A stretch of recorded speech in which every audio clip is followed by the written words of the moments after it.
Morning Lahore, सुबह खैर जागो लाहौर में जनाब आप सबको खुश आमदीद कहते हैं। एक नए दिन और एक नई सुबह के साथ मैं हूं आपकी होस्ट मुनीबा आसिफ। इस उम्मीद और इस दुआ के साथ कि आप लोग जहां कहीं भी होंगे ठीक ठाक होंगे। मैं भी बिल्कुल ठीक ठाक हूं। आपने अपना और अपनों का खूब ख्याल भी रखना है और आजकल जैसे हालात चल रहे हैं हमारे इर्द गिर्द, हमें कई गुना ज़्यादा जो है अब एहतियात करने की ज़रूरत पड़ गई है, क्योंकि कोरोना वायरस का भी जो मसला था अभी काबू में आया ही नहीं था कि डेंगू वायरस ने भी हमारा जीना मुहाल कर रखा है। और रोज़ाना की बुनियाद पर हम देख रहे हैं कि सैकड़ों लोग डेंगू मच्छर का शिकार बन रहे हैं और डेंगू से अमवात में भी इजाफा देखने को मिल रहा है। और ऐसे हालात में जो माहिरीन सेहत हैं उनकी जानिब से यही बताया जा रहा है कि एहतियात जनाब ज़्यादा से ज़्यादा करें, पूरे आस्तीन वाले कपड़ों का इस्तेमाल ज़्यादा करें।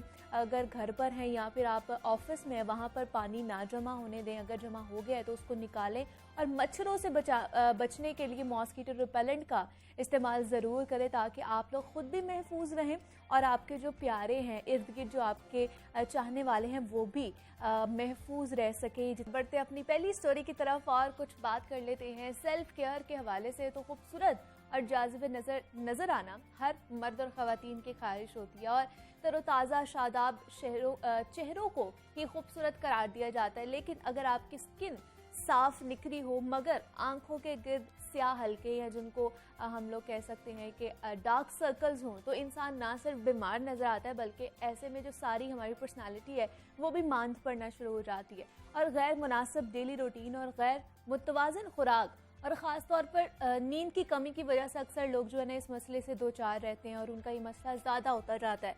मार्केट में हम देखते हैं कि आंखों के इर्द गिर्द स्याह हल्कों के इलाज के लिए दर्जनों केमिकल से लबरेज क्रीमें दस्तियाब हैं जो कि कीमत पर भी महंगी और नताइज से भी मुतालिक गैर मौसर साबित होती हैं। और इन क्रीम्स के लगाने से हल्कों पर कोई खातिर खा फर्क नहीं पड़ता, अलबत्ता आंखों की सेहत और बनाई ज़रूर हमारी दाव पर लग जाती है। तो इन क्रीम से जान छुड़वाने और घर पर ही अपनी खूबसूरती को चार चांद लगाने के लिए क्या क्या किया जाना चाहिए, आंखों के गिर्द जो स्याह हल्के हैं उनकी वजूहात क्या हो सकती हैं और इनसे छुटकारा कैसे मुमकिन है, ये जानते हैं अपनी एक्सपर्ट मेहमान डॉक्टर नबिहा रहमान हमारे साथ मौजूद हैं। प्लास्टिक एंड कॉस्मेटिक सर्जन हैं। डॉक्टर नबिहा, मैं आपको खुश आमदीद कहती हूँ। जागो लाहौर में कैसी हैं आप? बहुत शुक्रिया, मैं बिल्कुल ठीक हूँ। डॉक्टर नबिया, आज हम बात कर रहे हैं, मतलब ये हर किसी का कंसर्न है, मेरे से लेके जितने भी बड़े उम्र के लोग हैं उन सब का कंसर्न है कि आंखों के नीचे डार्क सर्कल्स पड़ जाते हैं। इसका हल बताइए हमें कि किस तरह हम इनको कर सकते हैं। सबसे पहले तो मुझे इसकी वजूहात बताइए कि ये पड़ते क्यों हैं डार्क सर्कल्स जो है। डार्क सर्कल्स की मुनीबा बहुत सारी वजूहात हैं।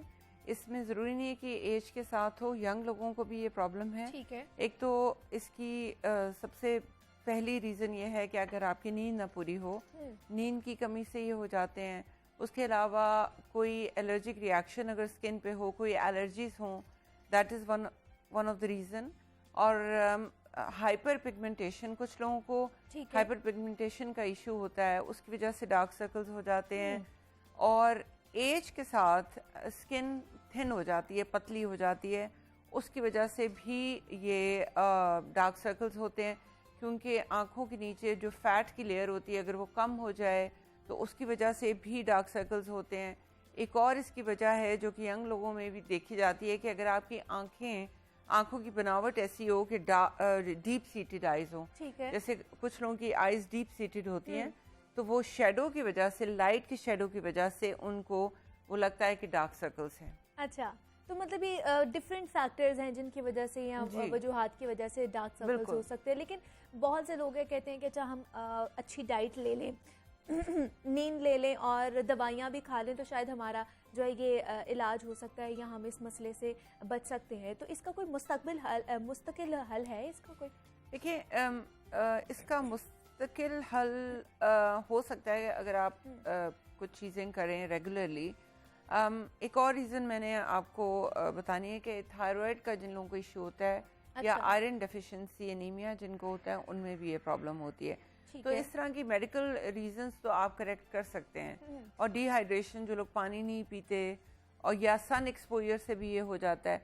तो इसमें देयर आर मतलब सिंपल रेमेडीज भी हैं इसकी और मेडिकल भी हैं। ठीक है। सिंपल जो चीज़ें आप घर में कर सकते हैं उसमें आप एक तो पानी ज़्यादा लें, अपनी नींद को पूरा करें और सन एक्सपोजर से सन ब्लॉक यूज़ करें। इसके अलावा कुछ क्रीम्स हैं जिनमें कोजिक एसिड होता है, विटामिन सी होता है या हाइड्रोक्विनोन होता है जो आपकी स्किन को थोड़ा लाइट करता है, ठीक है। वो आप यूज़ कर सकते हैं।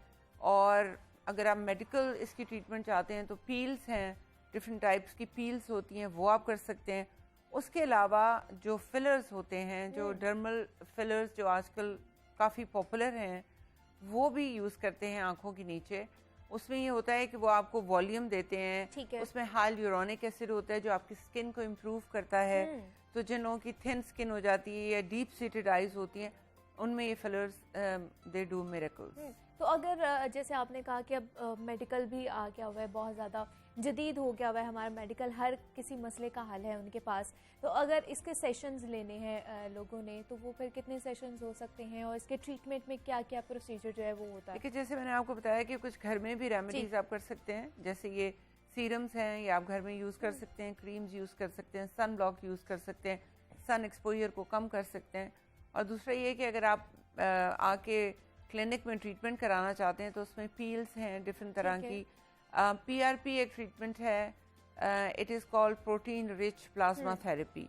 उसमें आप ही का ब्लड लेके, पेशेंट का ब्लड लेके उसको प्योरीफाई करते हैं, उसमें से स्टेम सेल्स को सेपरेट करते हैं और वो इंजेक्ट करते हैं आइज़ के नीचे, उसको अप्लाई भी करते हैं। It is very good for skin और ये बहुत सारी मेडिकल फील्ड्स में यूज़ हो रही है ये ट्रीटमेंट।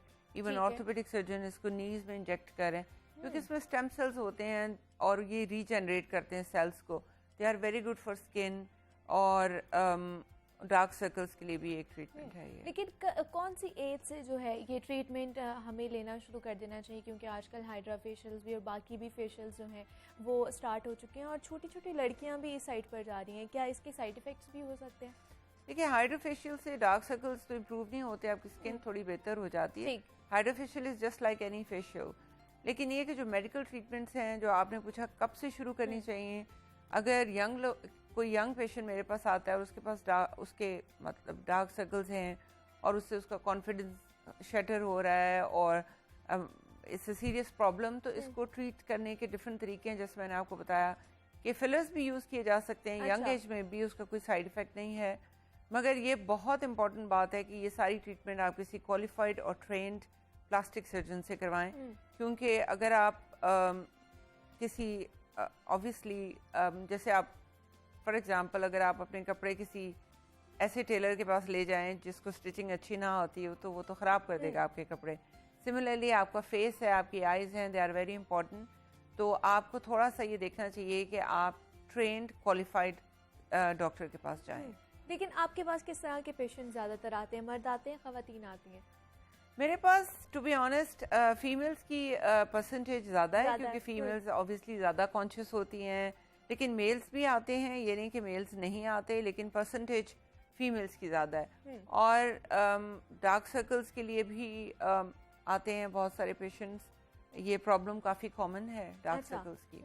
तो हमें जो हमारी रूटीन है, हम देखते हैं कि बहुत से लोग हैं सनस्क्रीन का यूज़ नहीं करते या फिर अपनी जो डेली रूटीन होती है सुबह मॉर्निंग की या रात को सोने की वो भी प्रॉपरली नहीं करते, तो क्या उस वजह से भी ये सारे प्रॉब्लम्स हो सकते हैं हमें? जी, एक इम्पॉर्टेंट बात मैं आपको बताऊं कि मेकअप, जैसे फीमेल्स मेकअप यूज़ करती हैं, तो अगर वो मेकअप रिमूव ना करें रात को सोने से पहले, that can cause skin problems.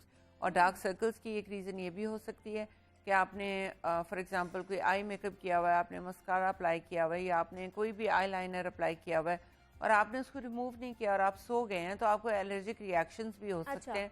तो आपको ये बहुत इंपॉर्टेंट है बात कि आप अपना पूरी तरह से क्लेंस करें, अपना मेकअप पूरी तरह रिमूव करें रात को सोने से पहले। मतलब ये छोटी छोटी बातें जो आप घर में कर सकते हैं। लेकिन क्या हमारी स्किन टाइप पे भी बहुत ज़्यादा डिपेंड करता है ये सारी चीज़ें, जितने भी प्रोडक्ट्स हम यूज़ कर रहे होते हैं? हमारी स्किन टाइप ऐसी है कि हमें फील ये होता है कि हमारा एक इम्प्रेशन है कि हमें सूरज से कोई फ़र्क नहीं पड़ता, मगर दिस इज़ रॉन्ग, ये गलत बात है। क्योंकि जब हम बहुत ज़्यादा एक्सपोजर हमारा सन से होता है तो उससे ये सारी प्रॉब्लम्स होती हैं। प्री मैच्योर एजिंग होती है, उसके अलावा आपकी पिगमेंटेशन ज़्यादा होती है, डार्क सर्कल्स पिगमेंटेशन की वजह से भी हो सकते हैं। क्योंकि मेरी प्रैक्टिस इंग्लैंड में भी है ठीक तो वहाँ पे जब सन एक्सपोजर बहुत ज़्यादा लोगों को होता है तो उनको रिंकल्स हो जाते हैं। उनकी स्किन क्योंकि बहुत थिन होती है तो उनको रिंकल्स और एजिंग हो जाती है। मगर हमें ये नहीं समझना चाहिए कि हमारी स्किन सन प्रूफ है, ऐसा नहीं है। हमें सन ब्लॉक ज़रूर यूज़ करने चाहिए। सन जो बहुत हार्श जब सन होता है उससे प्रोटेक्ट करना चाहिए। तो ये जो जैसे आपने बताया कि आंखों के नीचे लाइंस वगैरह आ जाती हैं, तो उनका भी ट्रीटमेंट है? जी बिल्कुल। आंखों के नीचे लाइंस की डिफरेंट रीजंस हैं कि समटाइम्स लूज स्किन हो जाती है जो कि एज के साथ होती है, या आपकी स्किन वैसे थिन हो जाती है, या आंखों के नीचे सोजिश कह सकते हैं उसको, स्वेलिंग, या आई बैग्स। ये 2 चीज़ें होती हैं। अच्छा। और ये यंग लोगों में भी होती हैं, ये नहीं कि एज के साथ होती हैं, लेकिन मैंने फ्यू यंग पेशेंट्स को ऑपरेट किया हुआ है जिनकी आईज के नीचे पफिनेस या आई बैग्स हैं। एग्जैक्टली, हाँ। और आई बैग्स की रीज़न जो मेडिकल रीज़न है वो ये होती है कि हमारे आंखों के पीछे एक फैट होती है, ठीक है, जिसको रिट्रो ऑर्बिटल फैट कहते हैं। और वो फैट हमारे ऑर्बिट के पीछे, आंख के पीछे होती है, और उसके आगे एक सेप्टम होता है जो उसको आगे आने से कंट्रोल करता है। ठीक है। लेकिन समटाइम्स वो सेप्टम वीक हो जाता है, एज की वजह से भी हो सकता है, या कोई हेरिडिटरी रीजंस भी हो सकती हैं, और वो फैट हमारी आंखों के आगे आ जाती है। मतलब ये कि वो आंखों के नीचे वाले हिस्से पे आ जाती है, और इसकी वजह से वो आई बैग्स अपीयर होते हैं। अब आई बैग और सोजिश में फ़र्क है। स्वेलिंग अगर आंखों के नीचे हो तो उसकी भी डिफरेंट रीजंस हैं कि अगेन आपकी नींद नहीं पूरी हो रही है, या आप बहुत ज़्यादा स्ट्रेन कर रहे हैं आइज़ को, उसकी वजह से भी हो सकता है। और भी मेडिकल रीजंस मतलब हो सारा सकती हैं। दारोमदार आ जाता है हमारी नींद के ऊपर। नींद पूरी करना बहुत ज़्यादा ज़रूरी है, और आजकल जितने भी हमारे लोग हैं या हम खुद भी इसमें शुमार हो चुके हैं कि हमारी नींद बहुत कम हो चुकी है, और फिर हम मसाइल का भी शिकार हो जाते हैं और टेंशन भी ले लेते हैं। तो जैसे आई बैग्स की आपने बात की है, और जब रिंकल्स पड़ना शुरू हो जाती हैं, फाइन लाइन्स पड़ना शुरू हो जाती हैं, तो बहुत से लोग जेल्स का यूज़ करते हैं, कोलेजन जेल्स जो हैं या नील जेल्स जो है वो उसका यूज़ करते हैं कि शायद इससे कोई फ़र्क पड़ जाए। क्या डॉक्टर की प्रिस्क्रिप्शन के बगैर इस तरह की चीज़ें हमें यूज़ करनी चाहिए खुद से तो नहीं यूज़ करनी चाहिए। जैसे वाइटनिंग क्रीम्स लोग यूज़ करते हैं, उससे स्किन डैमेज हो जाती है बहुत ज़्यादा। खुद से तो नहीं यूज़ करनी चाहिए, आपको एडवाइस लेनी चाहिए किसी अच्छे क्वालिफाइड डॉक्टर से अगेन। लेकिन ये जो मैंने आपको आई बैग्स का बताया, इसकी ट्रीटमेंट मेडिकल नहीं है। अच्छा। इसकी ट्रीटमेंट सिर्फ सर्जिकल है। और इसमें एक सर्जरी जो कि मैं बहुत ज़्यादा करती हूँ, मैंने कल भी की है एक पेशेंट की, इसको कहते हैं लोअर आईलिड ब्लेफरोप्लास्टी। इसमें यह होता है कि इसमें एक स्कार जो होता है या कट होता है वो आई लैश के बिल्कुल साथ होता है, लोअर आई लैश के साथ, और बिल्कुल नज़र नहीं आता। और उसमें आपकी एक्सेस स्किन, जो लूज स्किन होती है, वो भी रिमूव की जाती है, और प्लस फैट को रिमूव किया जाता है। आई मीन ऑनेस्टली मैंने जो कल सर्जरी की उसमें बहुत ज़्यादा फैट थी और आई बैग्स बहुत प्रोमिनेंट थे, तो वो फैट सारी आपने रिमूव करनी होती है आइज़ के नीचे।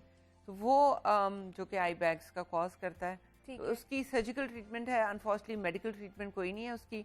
उसके लिए फिलर्स भी नहीं लगवाने चाहिए, और उसके लिए कोई भी वो जो आजकल फैट डिसॉल्विंग इंजेक्शंस हैं वो आइज़ के नीचे हरगिज़ नहीं लगवाने चाहिए। मतलब ऐसी नॉन सर्जिकल ट्रीटमेंट कोई भी नहीं करनी चाहिए, क्योंकि आइज़ के इर्द गिर्द आपको you have to be careful. तो इसकी सर्जिकल ट्रीटमेंट ही है जिसको लोअर आईलिड ब्लेफरोप्लास्टी कहते हैं। नहीं है। तो अगर जैसे आपने कहा कि फिलर्स भी यूज़ हो रहे हैं और बाकी चीज़ें, तो क्या उनकी कितनी ड्यूरेशन होती है कि इतनी देर बाद आप लोगों ने दोबारा फिलर्स करवाने होते हैं? फिलर्स जैसे मैंने बताया कि वो डार्क सर्कल्स के लिए या डीप सीटेड आइज होती हैं, जिसकी वजह से इसको हम कहते हैं टीयर ट्रॉफ, जो हल्के बहुत गहरे हो जाते हैं उसको हम टीयर ट्रॉफ कहते हैं। टीयर ट्रॉफ फिलर्स होते हैं, उनमें हम उसको फिल करते हैं जिससे वो आपकी जो आइज़ की डेप्थ है वो कम हो जाती है। तो ये फिलर्स काफ़ी ज़्यादा देर लास्ट करते हैं, क्योंकि ये फिलर्स जैसे आपको पता होगा लिप्स में भी यूज़ होते हैं, चीक्स में, हर जगह यूज़ होते हैं। लेकिन आइज़ के नीचे फिलर्स लास्ट ज़्यादा करते हैं, क्योंकि यहाँ मूवमेंट नहीं होती है, यहाँ कोई मस्कुलर उस तरह से मूवमेंट जहाँ ज़्यादा होगी वहाँ जल्दी डिजॉल्व हो जाते हैं। तो आइज़ के नीचे दे लास्ट फॉर ऑलमोस्ट 2 साल तक लास्ट कर सकते हैं। दूसरा डॉक्टर नबिया, आप पीआरपी की भी बात कर रहे थे कि आजकल स्किन पीआरपी भी हो रही है, हेयर पीआरपी हो रही है, और ज़्यादातर कंसर्न है मेरे ख्याल से लोग हेयर के लिए ज़्यादा आ रहे हैं कि बाल गिरना बंद नहीं हो रहे और लंबे भी नहीं हो रहे। तो पीआरपी कितना इफेक्टिव है अब के दौर में, और ये मसाइल से हमें किस तरह छुटकारा हासिल कर सकते हैं? पीआरपी बहुत इफेक्टिव है। वो हेयर ग्रोथ के लिए, हेयर फॉल के लिए बहुत इफेक्टिव है। यहाँ तक कि जब हेयर ट्रांसप्लांट होते हैं तो पीआरपी यूज़ की जाती है। पीआरपी फर्टिलाइजर का काम करती है बेसिकली। तो जैसे मैंने बताया कि हेयर ट्रांसप्लांट के बाद भी पीआरपी यूज़ होती है।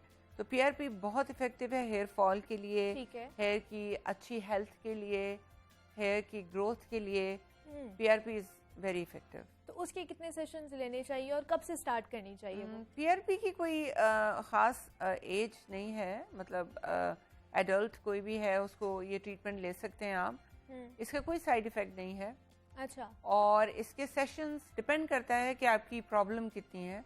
ठीक है। इसके तकरीबन 3 से 4 सेशंस आपको 4 to 6 वीक्स के गैप में आप ले सकते हैं।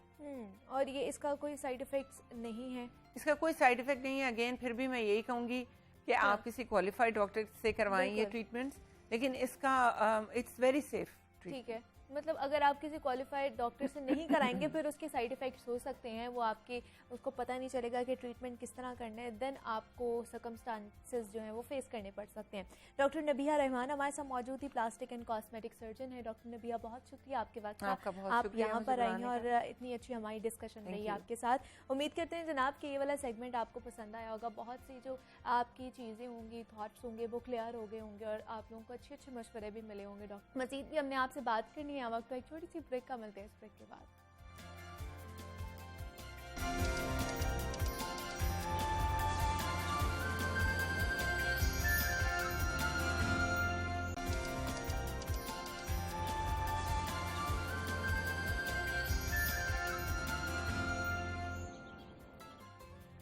वेलकम बैक टू जागो लाहौर। जनाब, अब कुछ बात कर लेते हैं सोने शहर लाहौर की। तो लाहौरियों और लाहौर के जो बासी हैं उनके जो मसाइल हैं वो ख़त्म होने का नाम ही नहीं ले रहे। और जैसे मैं ब्रेक पर जाने से पहले भी बात करी थी आलूदगी के हवाले से, तो एक मसला आता है जैसे कोरोना की अगर बात की जाए तो कोरोना का भी जोर टूटा नहीं था कि डेंगू ने सर उठाना शुरू कर दिया। और उसके साथ ही अब मसला जिसका हम सबको जो है चंद सालों से सामना करना पड़ा है वो है स्मॉग का, कि लाहौर की जो फ़ज़ा है इतनी इंतहाई आलूदा होती जा रही है कि अक्टूबर और नवंबर जैसे ही महीने आते हैं तो स्मॉग का मसला सर उठाना शुरू हो जाता है और शहरियों का सांस लेना भी मुहाल हो जाता है। और स्मॉग में मौजूद इंतहाई मुज़र मवाद सांस और फेफड़ों की बीमारियों का भी बाइस बन रहे हैं। और आए दिन लाहौर का जो एयर क्वालिटी इंडेक्स है वो 300 से तजावुज़ कर जाता है, जो इंसानी सेहत के लिए इंतहाई ख़तरनाक समझा जाता है। और गुज़श्ता रोज़ भी हम देख रहे हैं कि लाहौर दुनिया का आलूदा तरीन शहर करार दिया जा रहा है और आज भी उसको आलूदा तरीन शहर ही करार दिया जा रहा है। और हर साल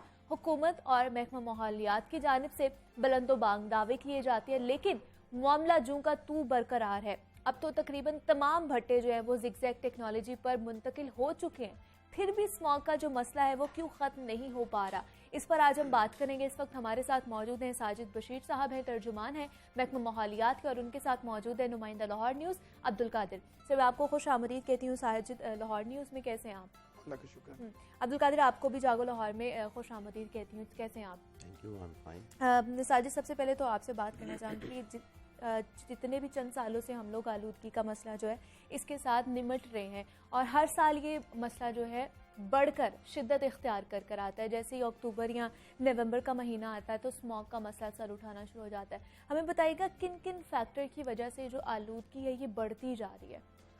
बेसिकली इसमें मैं 3 चीज़ें ना उसको एलैबोरेट करना चाहूँगा। इसके अंदर डिफरेंट चीज़ें हैं जिसका आप कह सकते हैं कि कॉम्बिनेशन है। ठीक है। एक तो हमारी ट्रांसपोर्टेशन, दिन ब दिन जो ट्रैफिक के मसाइल बढ़ रहे हैं शहरों के अंदर। सेकेंडली, नंबर ऑफ इंडस्ट्रीज काफ़ी बढ़ गई हैं, ठीक है, शहरों के अंदर। और ऐसी जगह भी जहाँ पर इंडस्ट्रीज नहीं भी होनी चाहिए वहाँ भी कॉटेज इंडस्ट्री और छोटी इंडस्ट्री जो है वो सारी, और ये लोग खुद को सर्टिफाई भी नहीं करवाते और डिफरेंट जगहों पर काम करते रहते हैं। तीसरा फिर आ जाता है हमारा एग्रीकल्चर साइड का एक स्टबल बर्निंग का सेक्शन। ठीक है। क्योंकि जैसे ही अक्टूबर के एंड आता है तो आपको पता है चावल की कटाई शुरू हो जाती है और उसके बाद गंदम की बिजाई करनी होती है, तो किसान रूटावेटर या तवों पे उसकी कॉस्ट ज़्यादा आती है, तो उसके लिए सबसे बेटर भी यही होता है कि वो धान को आग लगा दे। ठीक है। और देखिए पंजाब का 70% हिस्सा रूरल एरिया है। अब 70% पंजाब को एट अ टाइम अगर आग लगी होगी तो आप खुद इमेजिन करें दूसरा, शहरों को मेरे ख्याल में जो कूड़े के मसाइल हैं, इसकी भी एक बहुत बड़ी कंट्रीब्यूशन है इसके अंदर, जिसको सब निगलेक्ट करते हैं। जैसे अब LWMC है, वो सारे शहर को आपने देखे पिछले चंद अरसा से उनका क्या मशीनरी की और क्या उनके मामलात थे, बिल्कुल। तो उसके बाद क्या हुआ है कि हम हर किसी के लिए जो बेटर ऑप्शन है वो यही है कि वो अपनी गली में कूड़ा इकट्ठा करे और उसके बाद उसको आग लगा दे। और ये तो अब प्रैक्टिस हुई है, जो माली और जो लोग आते हैं उनके लिए तो सबसे बेस्ट पार्ट ही ये होता है कि उन्होंने किसी जगह पे किसी की भी इलाके में क्यारियां साफ की, एक जगह ढेरी लगा दी, 2-3 बार सूखी, उसको आग लगा दी। बिल्कुल ऐसे ही। तो बात ये है कि इसको आप ग्रास रूट लेवल से शुरू करें और एक ऑर्डिनरी बंदे से लेके एक इंडस्ट्रीज तक हर बंदे का इसके अंदर रोल है, हर किसी को अपना रोल प्ले करना होगा। और ये अकेला आप अगर कहें ना कि एक डिपार्टमेंट इसको कंट्रोल कर सकता है तो ये नामुमकिन बात है, क्योंकि देखें ट्रांसपोर्टेशन को ट्रांसपोर्ट ने देखना है, एग्रीकल्चर ने स्टबल बर्निंग और बाकी मामला को देखना है, ठीक है, हमने इंडस्ट्रीज और भट्टों को देखना है। और हम लोग भी जितना इंडस्ट्री को टैकल करने की कोशिश कर रहे हैं, अब हम लोग स्मोक का वेट नहीं करते, हम लोग पूरा साल कोशिश करते हैं कि इंडस्ट्रियल यूनिट्स को चेक करें। अच्छा। जिन्होंने स्मोक एमिशंस का अपना इक्विपमेंट नहीं लगाया उनको हम नोटिस देते हैं, उनकी पर्सनल हियरिंग करते हैं, उसके बावजूद भी अगर वो चीज़ इम्प्लीमेंट नहीं करते हम उनका केस फिर बनाकर लीगल सेक्शन के थ्रू ट्रिब्यूनल को भेज देते हैं। साजिद, जिस तरह अब्दुल कादिर ने जो पॉइंट आउट किए हैं चीज़ें कि मतलब डाटा मौजूद नहीं है और सहूलियात भी नहीं है, क्या चीज़ें आप लोगों के पास प्रॉपर नहीं, फैसिलिटीज़ आपके पास नहीं है, इस वजह से ये सारी चीज़ें हो रही हैं? बेसिकली पास्ट में जो कुछ इक्विपमेंट्स वगैरह लिए गए थे तो उनकी भी लाइफ लाइन होती है, आपको पता है, जो इलेक्ट्रॉनिक के जो इक्विपमेंट्स होते हैं उनमें आए दिन कोई ना कोई इशू आया रहता है। अभी भी जो 2 एयर क्वालिटी मॉनिटरिंग स्टेशन है उनमें थोड़ा प्रॉब्लम चल रहा है। अच्छा। ठीक है, बाकी जो 3 है वो इंटैक्ट है, मोबाइल वैन भी चल रही है। और मद्दी की बात ठीक है कि सारे पैरामीटर्स हम नहीं कर रहे, उसकी रीज़न ये है कि समटाइम्स लास्ट ईयर जो कोविड का स्पैन आया था, आपको शायद हम लोगों की नॉलेज में होगा कि गवर्नमेंट ने जितने एक्स्ट्रा फंड से गवर्नमेंट डिपार्टमेंट से वो सरेंडर कर लिए थे, तो इधर भी जो लैब के हेड में फंड से वो सरेंडर कर लिए गए थे। अच्छा। दोबारा उसकी समरी मूव कर दी हुई है, ठीक है।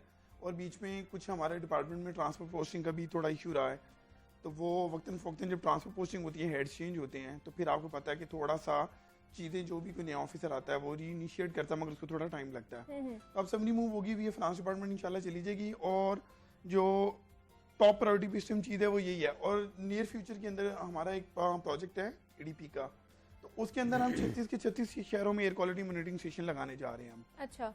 और उसमें लाहौर के लिए सिर्फ हम लोग 10 लगाएंगे और बाकी के जो हैं हम 36 शहरों के अंदर एक लगाएंगे। 2016 और 17 में 5 एयर पॉइंटर्स खरीदे गए, ये कोई बहुत ज़्यादा पुरानी बात नहीं है। इलेक्ट्रॉनिक्स की ये जो मुद्दत या म्याद जो है वो 1-2 साल नहीं होती, बिल्कुल, उसकी वारंटी होती है बाकायदा।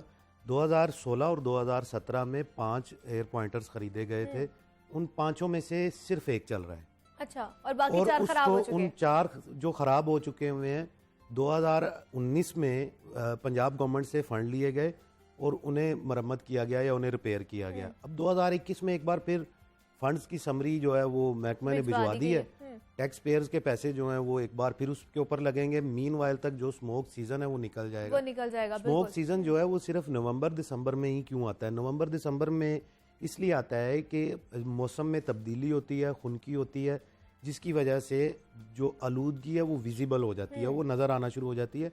वैसे तो सारा साल ही लाहौर जो है वो आलूदा शहरों में ही करार दिया जाता है, क्योंकि इसकी फ़ज़ाई आलूदगी जो है वो बहुत ज़्यादा है और एयर क्वालिटी जो है वो इंतहाई जो है वो गिरती जा रही है। अगर फैक्ट्रियों के ऊपर, गाड़ियों के ऊपर इल्ज़ामात ही लगाने हैं या उनके ऊपर ही सब कुछ करना है कि फैक्ट्रियां जो हैं वो धुआं छोड़ रही हैं, गाड़ियां जो हैं वो धुआं छोड़ रही हैं, व्हीकल एमिशंस जो हैं वो ज़्यादा है, जिगजैग भट्टों का जो है वो 2018-19 में शोर डाला गया महकमा की तरफ से कि जिगजैग टेक्नोलॉजी, जिगजैग ना होने की वजह से स्मोक ज़्यादा है। हाँ। अब तो सारे जिगजैग है, स्मोक वहाँ नहीं है, स्मोक जो है आफत बन चुकी हुई है। बिल्कुल ऐसे ही है। लेकिन जो करने वाले काम है वो नहीं किए जाएंगे। करने वाले काम ये है कि डाटा जो है वो होना लाजमी है। अब ये कहा जाए कि एक्यूरेट डाटा होना चाहिए हमारे पास। इस वक्त जो है वो सूरत हाल ये है कि हम महकमा माहौलियात जो है वो सिर्फ 3 इक्विपमेंट के ऊपर जो है वो सिर्फ 2 पैरामीटर्स के ले रहा है। 2 एयर क्वालिटी मॉनिटरिंग स्टेशन जो हैं वो सिर्फ PM2 डस्ट जिसे कहते हैं, ठीक है, उसको कैलकुलेट कर रही है कि फिजा में डस्ट कितनी है, ना कार्बन को कर रही है ना सल्फर को कर रही है। हालांकि जब आग लगती है या जब गाड़ी का व्हीकल एमिशन होता है सबसे ज़्यादा सल्फर उसमें होता है जो आंखों में चुभन भी देता है। बिल्कुल। ना ही नाइट्रोजन मुरक्कबात जो हैं उनका किसी किस्म का जो है वो डाटा ले रही है। एक जो इनका यूनिट है एयर मॉनिटरिंग यूनिट, वो सिर्फ कार्बन मोनोऑक्साइड को ले रहा है, ना वो डस्ट ले रहा है ना और किसी और चीज़ को ले रहा है। इस तरह अगर इस डाटा के ऊपर इस आफत का मुकाबला करना है फिर तो हम लोग इससे कभी भी जान नहीं छुड़वा सकते। पिछले 3 साल से महकमा माहौलियात ने दीगर तमाम पॉलिसी बनाने वाले महकमों को और इदारों को इस चीज़ पे जो है वो कर दिया था कि जिगजैग टेक्नोलॉजी आएगी तो स्मोक से जान बिल्कुल छूटेगी। ऐसे एग्जैक्टली, और सबको यही लग रहा था। लेकिन साजिद साहब मुझे बताइएगा, धुआं छोड़ने वाली गाड़ियों के खिलाफ भी जैसे ट्रैफिक पुलिस की मदद से कार्रवाइयों का आगाज किया गया, उसकी वजह से कितनी आप लोगों को कामयाबी मिली है इस मुहिम की वजह से? स्मोक में अगर आप बेसिक कंट्रीब्यूशन देखो ना 43% ट्रांसपोर्टेशन का है, ये इंटरनेशनल स्टैट्स भी हैं और जो पीडीएमए के पास भी स्टैट्स हैं उसके अकॉर्डिंगली ना, तो हम लोग देखो बाबा आदम के दौर के जो ब्रेडफोर्ड ट्रक है ना, आज तक हम उनको नहीं खत्म कर सके, हम चिंची नहीं खत्म कर सके। उसके बाद हम लोगों की जो ओवरऑल ट्रांसपोर्टेशन के मसले मसाइल है हम वो नहीं हल कर सके। ठीक है, अब बात यह है कि हम लोग तो ट्रैफिक की चलानिंग करते भी हैं, मगर अब उसमें भी मैन पावर का इशू आता था, तो अब हमने ई चलानिंग स्टार्ट कर दी है। हम लोगों ने सेफ सिटी के साथ एक एमओयू साइन किया है और हम लोग सिग्नल्स के ऊपर डायग्नोज करते हैं कि अगर एक गाड़ी लिमिट से ज़्यादा धुआं छोड़ी है तो हम उसका ई चलान जो है उसी टाइम उसको इशू कर देते हैं। ठीक है, जो कि वार्डन के पास भी चला जाता है और आगे भी। अब सूरत हाल ये है कि आपने ट्रैफिक की बात की है, किसी भी गाड़ी में व्हीकल एमिशंस को एनालाइज करने के लिए एक स्मोक एनालाइज होता है जिसे धुआं जांचने के लिए कहा जाता है। महकमा माहौलियात के पास कितने स्मोक एनालाइजर हैं यही बता दें साजिद साहब? इसमें मेरे ख्याल में 7 के करीब हैं और उनमें से चल सिर्फ 2 रहे हैं। एक जो है वो हेड ऑफिस में पड़ा हुआ है, यानी कि 1.25 करोड़ की आबादी के लिए सिर्फ दो स्मोक एनालाइजर हैं जो गाड़ियों के, रिक्शों के। और सूरत हाल ये है कि हमने भट्टों को रवायती टेक्नोलॉजी से जिगजैग टेक्नोलॉजी पे मुंतकिल कर दिया, लेकिन महकमा माहौलियात को रवायती टेक्नोलॉजी से जो है वो जदीद टेक्नोलॉजी पे नहीं कर सके। गाड़ियों का धुआं जो चेक किया जाता है वो इस तरह किया जाता है कि एक गाड़ी गुजर रही है उसमें से धुआं निकल रहा है उसको रोक के चलान कर दिया जाता है, ना उसका स्मोक एनालाइजर लगाया जाता है कि उसमें इसकी वायलेशन का लेवल क्या है। हर वायलेशन का एक लेवल होता है, लेवल 1 या 3rd लेवल का या 3rd डिग्री का, किसी को नहीं पता, बस वो एक चलान कर दिया जी आपकी गाड़ी जो और है वो एक टैग दे दिया गया कि ये स्मोक की वजह बन रही है। एनालाइजर जो है वो महकमा माहौलियात के पूरे पंजाब के पास जो हैं वो हर शहर में होने चाहिए, खसूसी तौर पे उन शहरों पे जो रेड जोन में आते हैं स्मोक सीजन में, उनके पास तो लाजमी तौर पे उन्हें 43% फजाई आलूदगी का बायस बनने वाली गाड़ियां, और उनको चेक करने के लिए स्मोक एनालाइजर नहीं है। फंड्स जो है वो हर साल मांग लिए जाते हैं और फंड्स का इस्तेमाल जो है वो पता नहीं किस। और जैसे साजिद साहब आप कवानीन के हवाले से जैसे बात कर रहे थे कि कवानीन मौजूद नहीं है, इस वजह से ये सारी चीजें हो रही हैं, मतलब मौसर अंदाज से हम निपट नहीं पा रहे इस मसले से। नहीं, बेसिकली मैंने आपको देखो 3 चीजें बताई हैं कि एक ऑर्डिनरी आदमी से लेके एक टॉप के इंडस्ट्रीज तक हर बंदा अगर अपना रोल प्ले नहीं करेगा ना तो फिर ये चीज कंट्रोल नहीं होगी। ठीक है, इसमें किसान भी आ जाएगा, इसमें इंडस्ट्रीज भी आ जाएगा, इसमें भट्टे वाला भी आ जाएगा, इसमें ट्रक का मालिक भी आ जाएगा, सब आ जाएंगे। और देखो हर डिपार्टमेंट की अलग-अलग डोमेन है, डिपार्टमेंट्स भी इन कोऑर्डिनेशन काम कर रहे हैं, मगर मेरे ख्याल में जो मसले हमें दरपेश हैं वो बाकियों को भी हैं। अब देखो ट्रांसपोर्ट डिपार्टमेंट की डोमेन है व्हीकल्स को और जितनी एचईवी इनको चेक करना, मगर वो नहीं कर पाते। अच्छा, फिटनेस सर्टिफिकेट का आपको पता है, इनको भी पता होगा फिटनेस सर्टिफिकेट कैसे मिलता है। यादगार भी ऑफिस है, आप अभी गाड़ी का नंबर व्हाट्सएप करें, आपको फिटनेस सर्टिफिकेट अभी मिल जाएगा। साजिद साहब हैं, ये फिर सारी वो आ जाती है ना कि कवानीन हमारा इतना सस्टेनेबल नहीं है। सबसे ज्यादा जो जिम्मेदारी अदा करने की जरूरत है वो शहरियों को नहीं है, सबसे ज़्यादा जिम्मेदारी अदा करने की ज़रूरत है पंजाब गवर्नमेंट को। ठीक है, कि जो महकमा माहौलियात या महकमा तहफ़्फ़ुज़ माहौल पंजाब है इस पे खुसूसी तवज्जो देने की ज़रूरत है। जिस तरह दिगर डिपार्टमेंट्स पे जो है वो तवज्जो दी जाती है, इस पे भी तवज्जो देने की ज़रूरत है। अगर मैन पावर की कमी है तो वो भी पंजाब गवर्नमेंट के इल्म में तो होगी कि कौन कौन सी असामी जो है वो कौन कौन से अरसा दराज से खाली है। महकमा माहौलियात की सूरत हाल ये है कि ग्रेड 17 का जो एक ऑफिसर है, जूनियर ऑफिसर है, वो ग्रेड 18 की जिम्मेदारियां भी इजाफी तौर पे निभा रहा है। अब डिपार्टमेंटल जो ट्रांसफ़र पोस्टिंग है उनके जो मामलात हैं वो भी देखने होंगे। इंस्पेक्टर्स की कमी है, असिस्टेंट डायरेक्टर्स की कमी है, डायरेक्टर्स की कमी है, डिप्टी डायरेक्टर्स की कमी है, मैन आलात पावर की की कमी कमी है, है और हमारे पास। सबसे बड़ी बात यह है कि हुकूमत पंजाब ने कभी भी महकमा माहौलियात को प्रायोरिटी पे नहीं रखा, जिसका बराह रास्त ताल्लुक जो है वो इंसान की जिंदगियों से है। बिल्कुल ऐसे ही। क्योंकि अगर ये डेंगू का जो इस वक्त जो है वो एक ग्राफ बड़ी तेज़ी से ऊपर जा रहा है, तो उसके पीछे भी माहौलियाती आलूदगी ही बाइस है। उसका मौजब जो है वो माहौलियाती आलूदगी है। जंक यार्ड्स में, टायरों में, घरों की छतों पे, फैक्ट्रियों में, जहाँ पे भी जो पानी अगर कहीं पे जमा है और वहाँ पे डेंगू लार्वा पनप रहा है, तो वो आलूदगी की वजह से है। और जब तक पंजाब गवर्नमेंट इसको प्रायोरिटी नहीं देगी, दीगर महकमों की तरह, जिस तरह दीगर महकमे हैं, मैं ठीक नाम है। नहीं लेता, लेकिन पंजाब गवर्नमेंट की लेक्स प्रायोरिटी पे जो मेरे ख्याल में स्पोर्ट्स और शोबिस से भी नीचे जो है ये वाला महकमा ठीक है। अब्दुल कादिर, टाइम थोड़ा सा कम है, पूछ लेते हैं साजिद साहब से कि आगे आने वाले दिनों में क्या आप लोगों की प्लानिंग है कि क्या करने जा रहे हैं, क्योंकि मज़ीद ये जो इसकी डेंसिटी है स्मॉग की बढ़ती जाएगी, तो इसको रोकने के लिए अब आप लोगों ने क्या प्लान आउट किया हुआ है? देखिए, हमारे पार्ट पे तो जितनी चीज़ें आ रही ठीक है। हैं, हम लोग एक तो लॉ में जो फ्लॉज हैं उनको कवर अप करें। लॉ डिपार्टमेंट की असम्बलीज भेज दी हुई है हमने, और इसमें हम लोग फ़ाइन की अमाउंट भी हमने काफ़ी बढ़ा दी है, और यूनिट को फ़ौरन बंद करने का भी उसके अंदर जो है अब अमेंडमेंट, पहले हमें थोड़ा सा वेट करना पड़ता है, प्रोसीजर इस तरह का है। अच्छा। क्योंकि सेक्शन 16 के अंदर हमने उसको प्रोपोनेंट को बुलाना है, सुनना है, नोटिस सर्व करना है, पर्सनल लीडिंग करनी, फिर पीएनसी भेजना, फिर लीगल भेजना, फिर ट्रिब्यूनल भेजना है।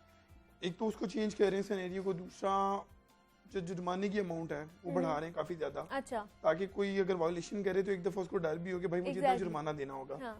और उसके बाद वही मदनी वाली बात के ओवरऑल जो डेटा है उसका इशू रिजॉल्व करना है, तो इसके अंदर ऑलरेडी हमारा चल रहा है, और मैंने बताया कि पीजीडीपी के अंडर जो है हम लोग नई प्रिकॉर्मेंट करने जा रहे हैं। थोड़ा सा टाइम लेते हैं, आपको पता है गवर्नमेंट के जो भी मामला होते हैं उसमें डिफरेंट पेपरा के रूल्स आपने फॉलो करने हैं, चीज़ें करनी है, और वो 1 या 2 दिन के अंदर नहीं होता। अगर आप 1 करोड़ की प्रिकॉर्मेंट से ऊपर जाते हैं उसका प्रोसीजर हो रहा है, 10 करोड़ से ऊपर जाते हैं उसका प्रोसीजर हो रहा है, फिर वो जब प्रिकॉर्मेंट हो रही होती है ना उसके अंदर और बड़े इश्यूज होते हैं, तो लोग आ जाते हैं कि ये जी करप्शन कर रहे हैं, ये गलत को प्रिकॉर्मेंट कर रहे हैं, नैब चले जाते हैं। इनको पता होगा एयर पॉइंटर के अंदर भी यही हुआ था, जब एयर पॉइंटर की परचेज हुई तो नैब में चले गए कि ये इन्होंने गलत इक्विपमेंट खरीदा है। वो इक्विपमेंट आने के बाद भी कितनी देर हम लोग इस्तेमाल नहीं कर सके। अच्छा। तो अब आप उनको नहीं यूज़ करेंगे तो जारी बात है वो भी प्रॉब्लम करेगा।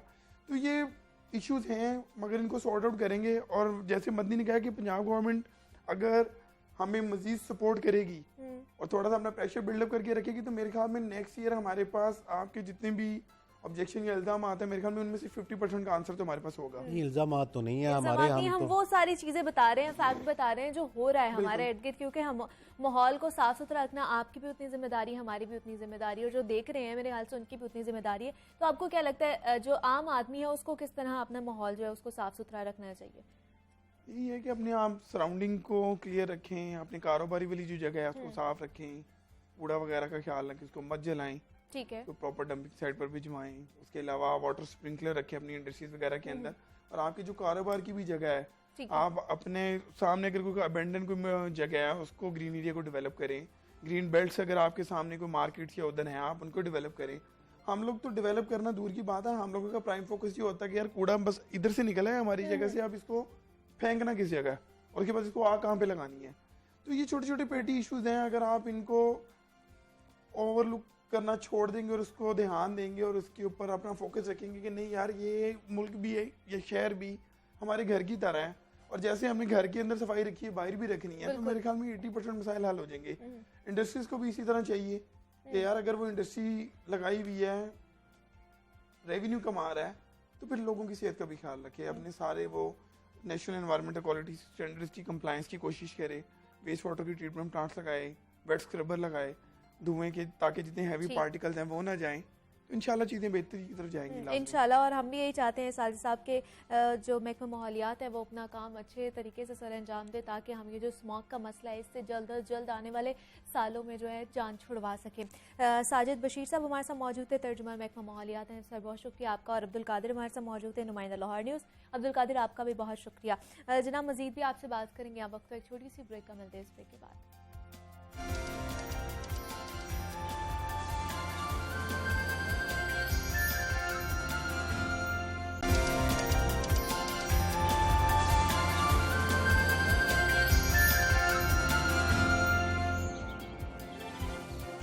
वेलकम बैक टू जागो लाहौर। जनाब, ब्रेक से हम वापस आ चुके हैं और सेगमेंट है ये हमारा राइजिंग टैलेंट, और जिसमें हम आपकी मुलाकात पाकिस्तान में मौजूद ऐसे टैलेंट से करवाते हैं जो कुछ मुनफरिद और ख़ास कर रहे होते हैं। तो कोरोना के वबा में हमने एक चीज़ जो सुनी है या एक लफ्ज़ जो हम लोगों ने सुना है वो बहुत ज़्यादा सुना है वेंटिलेटर के हवाले से।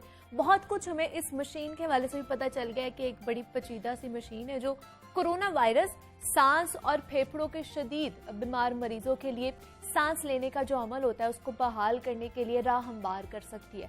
और इस वबा के दौरान ये भी बात सामने आई है कि पाकिस्तान को वेंटिलेटर्स की शदीद किल्लत का भी सामना है, और मीडिया में आने वाली जो इन्फॉर्मेशन है उसके मुताबिक मुल्क भर में चंद हज़ार वेंटिलेटर्स ही सिर्फ मौजूद हैं, जबकि सिर्फ पंजाब में 25,000 वेंटिलेटर्स की ज़रूरत है अभी भी। और वेंटिलेटर्स काफ़ी महंगी मशीन है, लेकिन पाकिस्तानी स्टूडेंट्स ने इस मसले का भी जो है वो ढूंढ लिया है और मकामी सतह पर एक ऐसा वेंटिलेटर तैयार किया है जो ना सिर्फ हस्पतालों बल्कि एम्बुलेंस में भी इस्तेमाल हो सकता है, और उसकी लागत भी इंतहाई कम है। ये वेंटिलेटर बनाने का ख्याल कैसे आया और ये कैसे काम करता है, और इस वेंटिलेटर को बनाने वाले जो स्टूडेंट्स हैं उनकी ज़बानी ही उनकी जो कहानी है ये जानते हैं। इस वक्त हमारे साथ मौजूद है मोहम्मद कासिम शाह हैं और मोहम्मद अहमद है। मैं आप दोनों को खुशामदीद कहती हूँ जागो लाहौर में। कैसे हैं आप दोनों? बिल्कुल ठीक।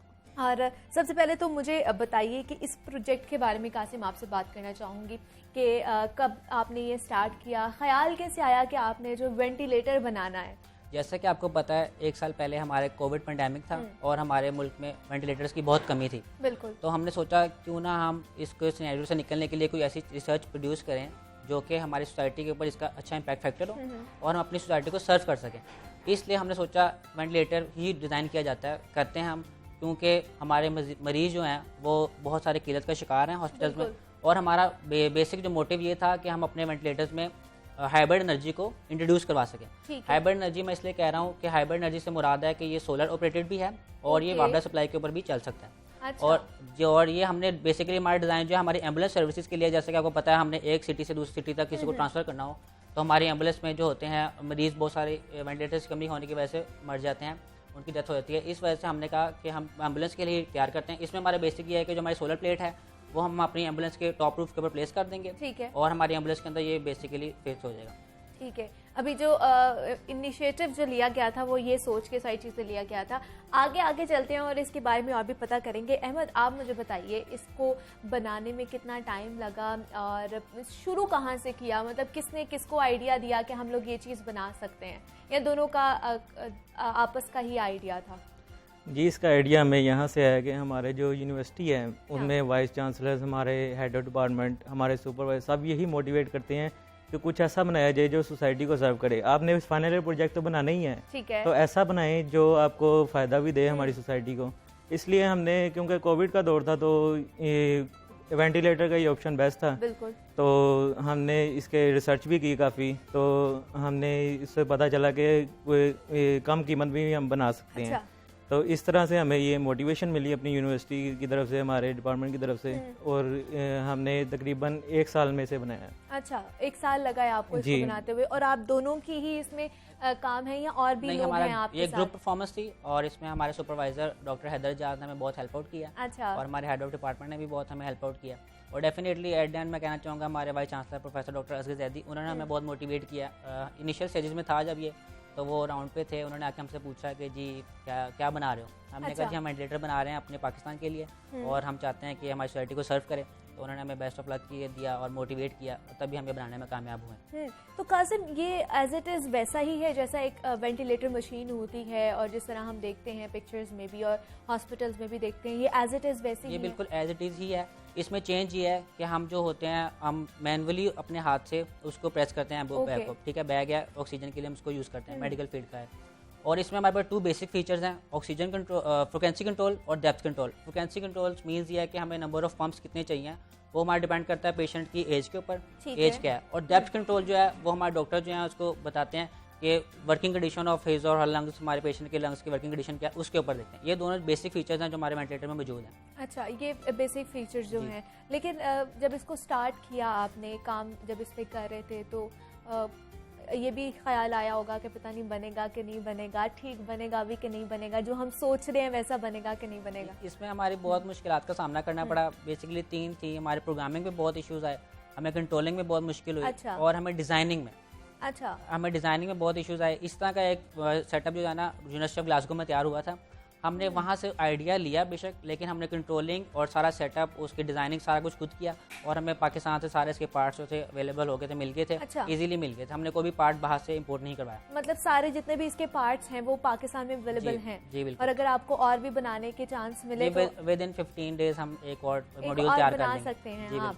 ठीक है अहमद, इस पे कितनी लागत कितनी आई है? इस पे कितना एक्सपेंसिव है ये? इस पे ऑलमोस्ट 25 to 30,000 लागत आई है। अच्छा। और तकरीबन हमारी काफ़ी चीज़ें बर्न आउट भी हुई इस दौरान एक्सपेरिमेंट करते करते, तो ये हमें तकरीबन 40,000 में बढ़ गया है। लेकिन अगर हम अब बनाएं एक्चुअल, क्योंकि अब एक्सपेरिमेंट करके फाइनलाइज मॉडल बन चुका है, तो अब 25 to 30,000 में बन जाएगा। अच्छा, मतलब ये इतना एक्सपेंसिव नहीं है जितने इसको एक्सपेंसिव, बड़ी पेचीदा मशीन है और बहुत एक्सपेंसिव भी है, बहुत लाखों रुपए में आती है। लेकिन अगर आपको वही 25 से 30 हज़ार में मिल रही है तो क्यों ना हम लोग इस तरफ भी जाएं और अपना जो असासा है हमारा पाकिस्तान का, उसको जो है कहें कि वो इस साइड पर जाए और हमारी मदद करे। तो क्या घर वालों ने सपोर्ट किया जब घर वालों को बताया कि हम लोग ये बनाना चाह रहे हैं? मतलब कुछ लोग होते हैं ना, घर वाले कहते हैं कि चाहिए आप लोगों ने एक मुनफरिद सोच सोची है, पता नहीं अल्लाह खैर करे बनेगा कि नहीं बनेगा। नहीं, हमें सब तरफ से सपोर्ट किया गया, बहुत हमें मोटिवेट किया गया कि आप बना लोगे।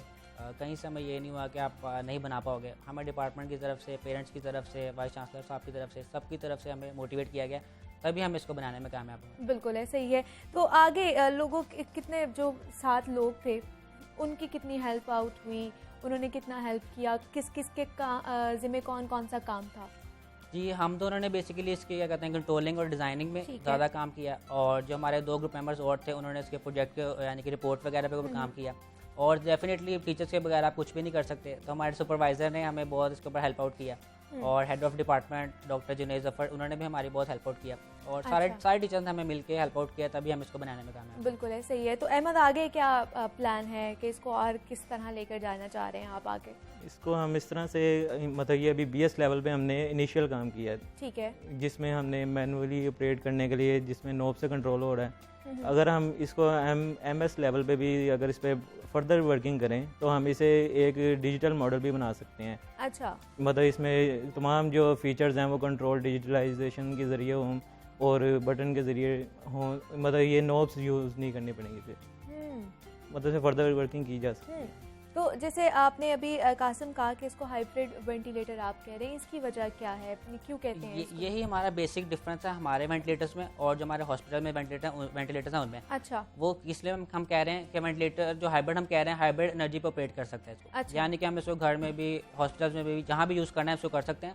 और ये सोलर एनर्जी के ऊपर ऑपरेट होता है। और जब हमारे पास यानी कि इलेक्ट्रिसिटी जो शॉर्ट आउट है, नहीं मिल रहा हमें, तो हम चुप करके क्या कहते हैं इसको सोलर पे ऑपरेट कर लें। और इसमें हम बैटरी टाइमिंग भी दे रहे हैं, 6 आवर्स की हमारे पास बैटरी टाइमिंग भी है। अच्छा। अगर हमारा सोलर भी किसी वजह से यानी कि वेदर ठीक नहीं है, सोलर काम नहीं कर रहा, तो हम इसको बैटरी टाइमिंग भी है और ये 6 आवर की बैटरी टाइमिंग भी दे सकते हैं। तो इसलिए इसको आप हाइब्रिड कह रहे हैं और ये बाकी जो वेंटिलेटर है उससे मुख्तलिफ है।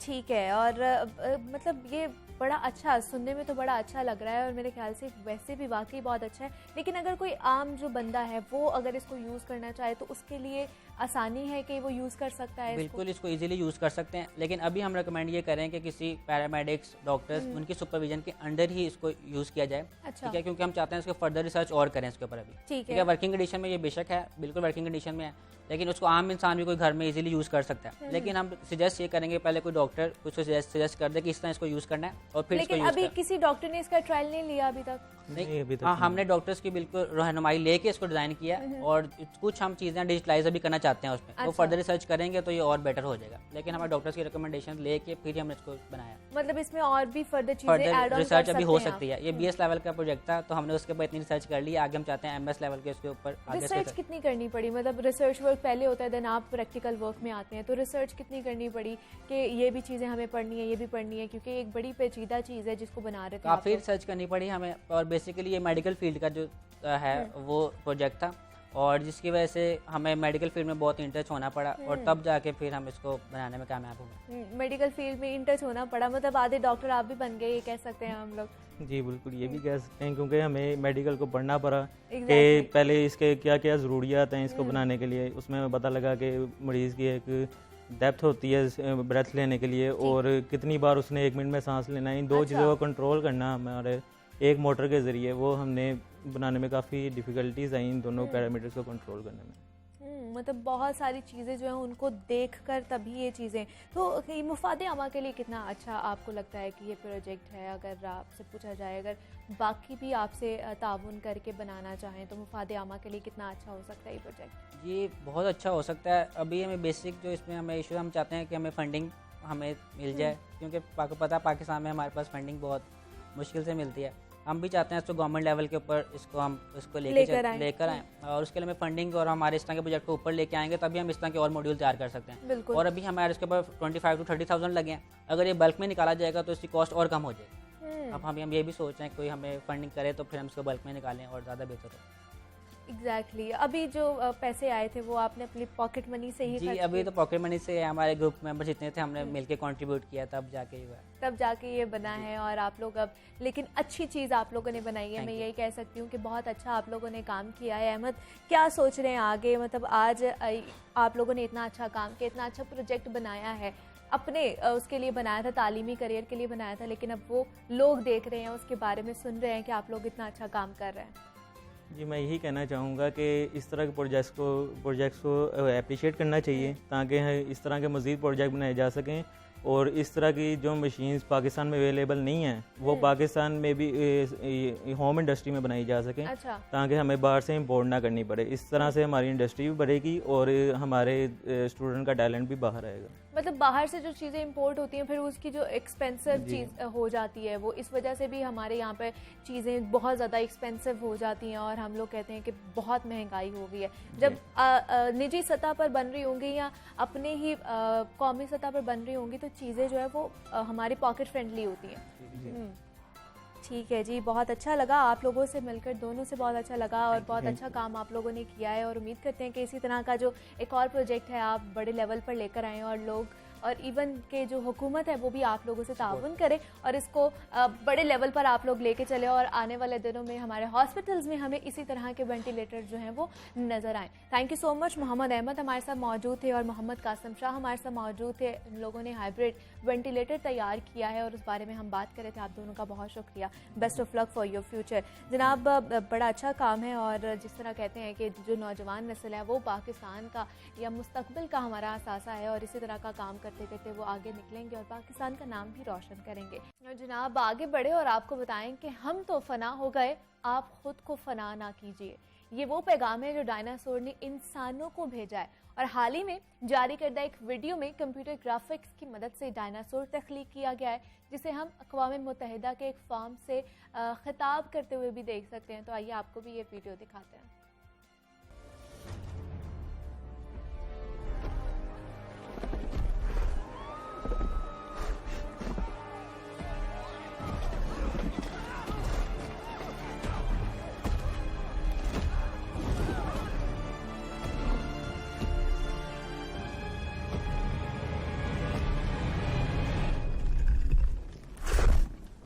You okay? You need a minute?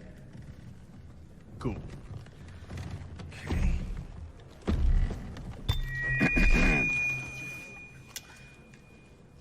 Listen up, people. I know a thing or two about extinction. And let me tell you, and you'd kind of think this would be obvious, going extinct is a bad thing. And driving yourselves extinct? In 70 million years, that's the most ridiculous thing I've ever heard. At least we had an asteroid. What's your excuse? You're headed for a climate disaster, and yet every year governments spend hundreds of billions of public funds on fossil fuel subsidies. Imagine if we had spent hundreds of billions per year subsidizing giant meteors.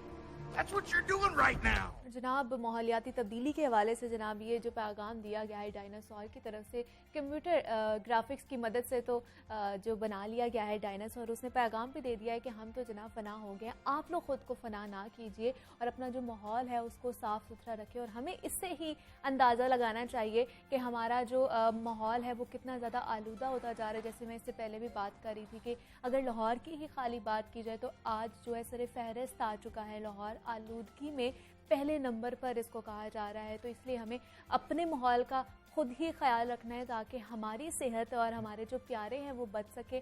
जितना हम अपने माहौल को साफ़ सुथरा रखेंगे उतना ही हमारे लिए वो माहौल बेहतर होता जाएगा। और स्मॉग आपको पता है, सुबह जैसे ही हम लोग उठते हैं बाहर निकलते हैं कामकाज पर जाने के लिए, तो एक तहसी हमें जमी हुई नज़र आती है फ़ज़ा में और दूर से ही लगना शुरू हो जाता है कि स्मॉग इस वक्त आ चुकी है, जिसकी वजह से आंखों में जलन हो रही है, चेहरे पर इरिटेशन होना शुरू हो जाती है, गले ख़राब हो रहे हैं। कोरोना और डेंगू तो था ही, लेकिन अब जो स्मॉग है इसका भी जो है बादल है वो गहरे होते जा रहे हैं। तो हम लोगों ने जनाब खुद ही अपना ख्याल रखना है। मज़ीद भी आपसे बात करनी है, आपने कहीं नहीं जाना। स्मॉग के हवाले से जैसे मैं बात कर ही रही थी, तो ब्रेक के बाद भी इस हवाले से मज़ीद बात करेंगे। आपने कहीं नहीं जाना, मिलते हैं छोटी सी ब्रेक के बाद।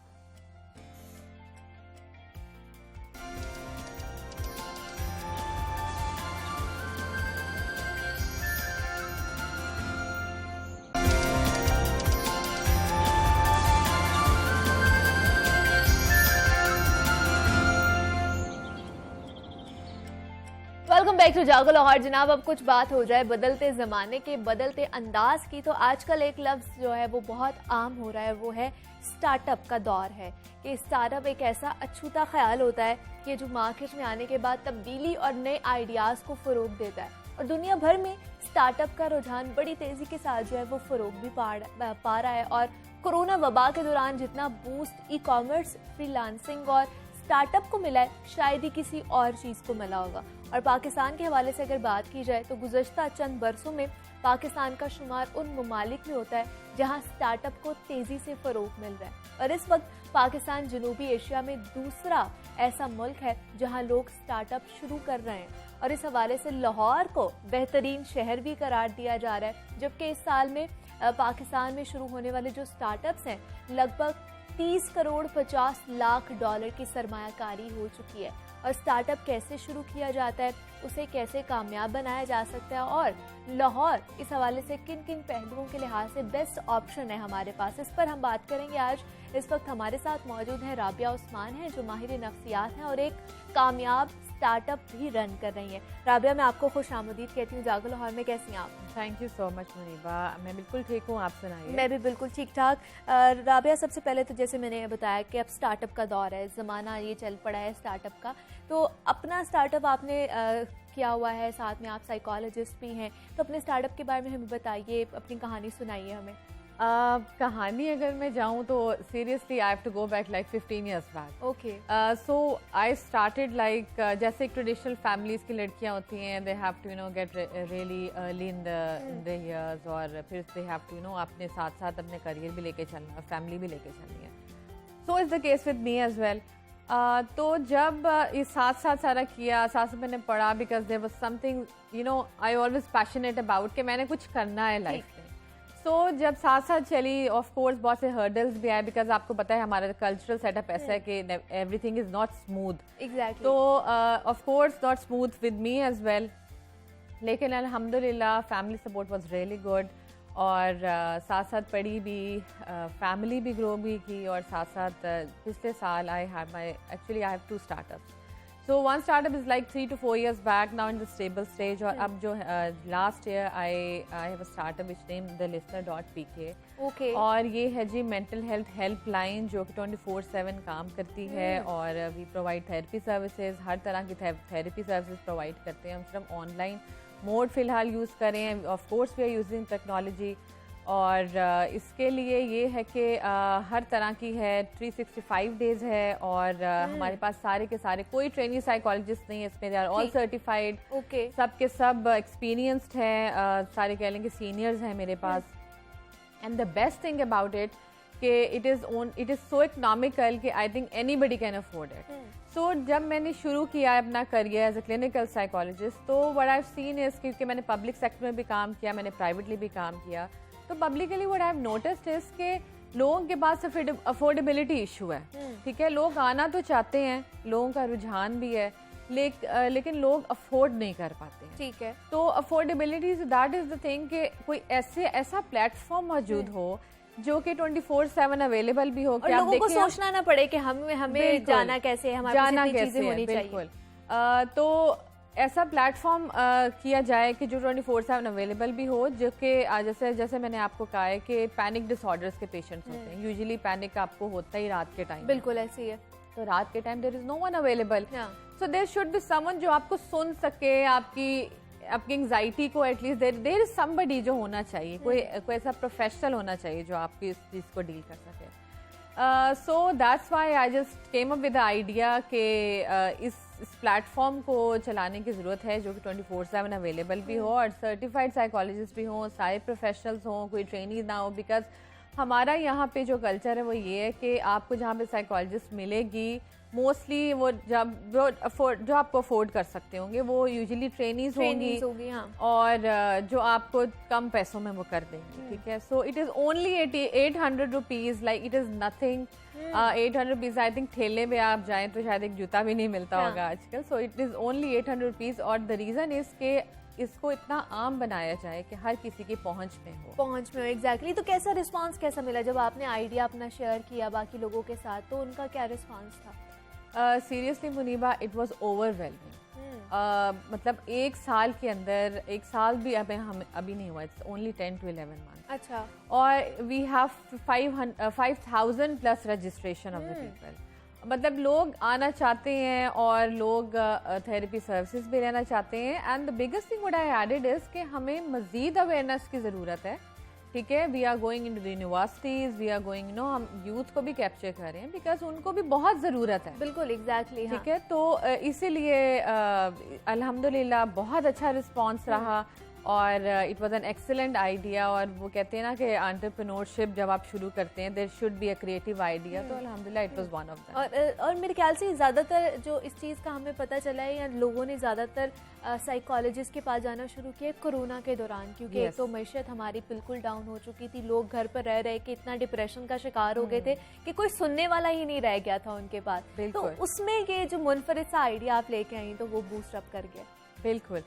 मैं इस चीज़ में ऐड ये करूँगी मुनीबा कि वाकई ये जो पिछला एक साल आप देख लें, ठीक है, जब से कोविड शुरू हुआ है तब से लेके अब तक जितने स्टार्टअप्स हैं, देखिए स्टार्टअप का रुझान भी बढ़ गया है, ठीक है, इस दौर में ज़्यादा, बिकॉज टेक्नोलॉजी यूज़ हो रही है और ओवरऑल टेक्नोलॉजी यूज़ हो रही है, तो लोगों ने इसका बहुत ही अच्छा इस्तेमाल किया है स्टार्टअप्स का टेक्नोलॉजी को लेकर, ठीक है। और सीरियसली अब बहुत ज़्यादा इस पे कह लें मशरूम ग्रोथ आई है पिछले एक साल में।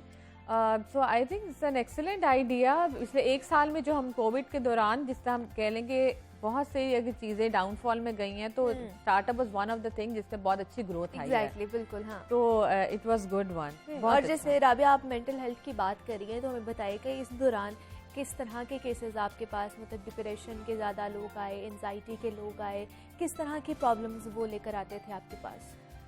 पहले तो मैं ऐड करूँगी कि मुनीबा ओवरऑल अगर हम पूरी दुनिया की पॉपुलेशन में देखें तो it is 10.7% of the world population जो कि मेंटल हेल्थ का शिकार, साइकोलॉजिकल इश्यूज का शिकार है। तो और जब उसके अंदर से हम निकालें, हम सिर्फ पाकिस्तान की पॉपुलेशन को देखें तो they are 50 million people who are suffering from any kind of mental health, बिल्कुल, ठीक है। तो उसके अंदर से भी अगर हम निकालें तो डिप्रेशन और एंग्जाइटी 36% जो है वो हमारी पॉपुलेशन फॉल करती है। So you can see the percentage is really high. अभी इसमें सारे अभी वो लोग रिपोर्टेड नहीं है इसमें जो हमें आके नहीं बताते हैं। बताने की बात से मैं ये भी चीज़ डालूंगी इसमें कि बहुत सारे ऐसे लोग हैं जो सीरियसली इस प्लेटफॉर्म के बाद आई गॉट टू नो कि मतलब इतना बड़ा टैबू है एक आना गेटिंग द साइकोलॉजिकल हेल्प के लोग दे फील रियली हेल्पफुल कि अच्छा हम घर बैठे हमें मिल रहा है, हमें साइकोलॉजिकल हेल्प मिल रही है और एटलीस्ट किसी को पता नहीं लग रहा है। बिल्कुल, exactly. क्योंकि वो वाली बात है ना, अच्छा हम किसी को पता लग गया कहेंगे अच्छा है तो पागल है, तो वो टिपिकल जो हमारा एक कल्चर में एक वर्ड्स जो यूज़ हो रहे हैं, तो दे आर रियली हैप्पी कि एक ऐसा प्लेटफॉर्म मौजूद है हमारे पास जहाँ पे हमें अवेलेबल भी है और किसी को पता भी नहीं लग रहा।